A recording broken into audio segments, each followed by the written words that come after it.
bahagia semua. Amin. Anak-anaknya sehat semua. Amin. Bebas dari stunting. Amin. Dan semuanya punya kecerdasan. Bahagia. Amin.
Kita ingin membuat supaya semangat untuk menanam ini semakin masif lagi, jangan sampai ada kendor, terutama anak-anak muda. Pokoknya prinsipnya kita itu jangan sampai ada persepsi bahwa menanam padi itu atau sawah itu dipertemukan dengan urusan martabat harkat. Itu jangan gengsi, karena justru itulah yang mengangkat harkat martabat kita.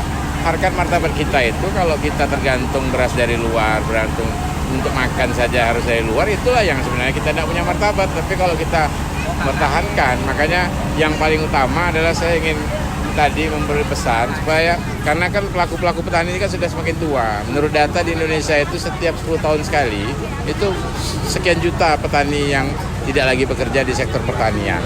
Ada yang pindah ke pabrik dan sebagainya, ada yang pindah profesi lain. Nah, ini yang membahayakan anak-anak muda terutama. Kalau ini tidak ada yang menanam, tentu banyak lahan yang tidur. Sebenarnya yang tidur bukan lahannya, tidak ada lahan tidur, tapi orangnya harus digerakkan.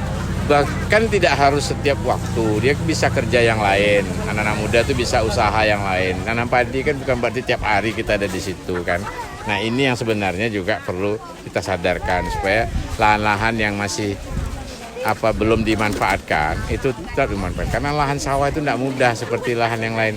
Dia itu kalau yang cocok sawah itu harus kita jaga ya. Kalau lahan nanam yang lain mungkin bisa di lahan yang ini, tapi kok sawah padi itu memang tidak semuanya bisa, yang sifat basahnya itu memang sudah memungkinkan. Nah, oleh karena itu kita jaga supaya ini anak-anak muda jangan sampai tidak nanam. Kalau nanti tidak ditanam, akhirnya ujung-ujungnya malah lebih mudah dilepaskan, malah lebih mudah dipindah tangankan. Nah, ini yang kita khawatir. Di tahun 2022 kita dapat dana DAK fisik untuk pembangunan lumbung pangan masyarakat.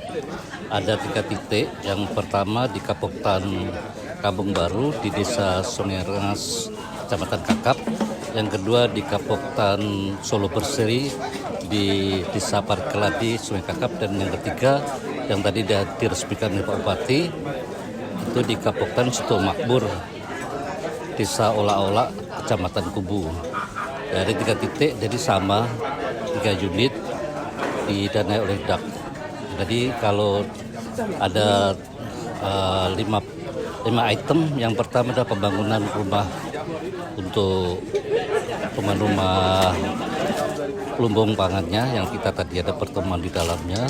Kemudian yang kedua rumah untuk RMU dan pet dryer, dan yang ketiga adalah ROU-nya rice milling unit, dan keempat adalah pet dryer-nya, dan yang kelima adalah lantai pengiringan.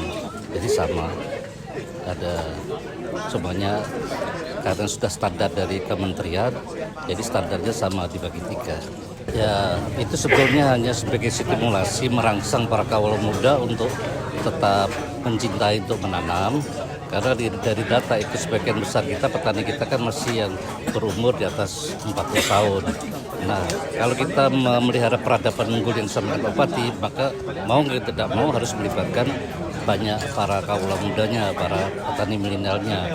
Dan itu tidak mudah. Jadi gerakan itu paling tidak kita sudah mencoba secara edukasi dengan melibatkan kampus Belajar Merdeka, kampus Merdeka yang tahun ini juga kita integrasikan sehingga mereka juga bisa menjadi motivator bagi petani-petani muda yang ada di Kabupaten Kuburaya untuk tetap menanam. Kecamatanku siap menanjakan kemandirian pangan. Salam menanjak dari Kuburaya untuk Indonesia.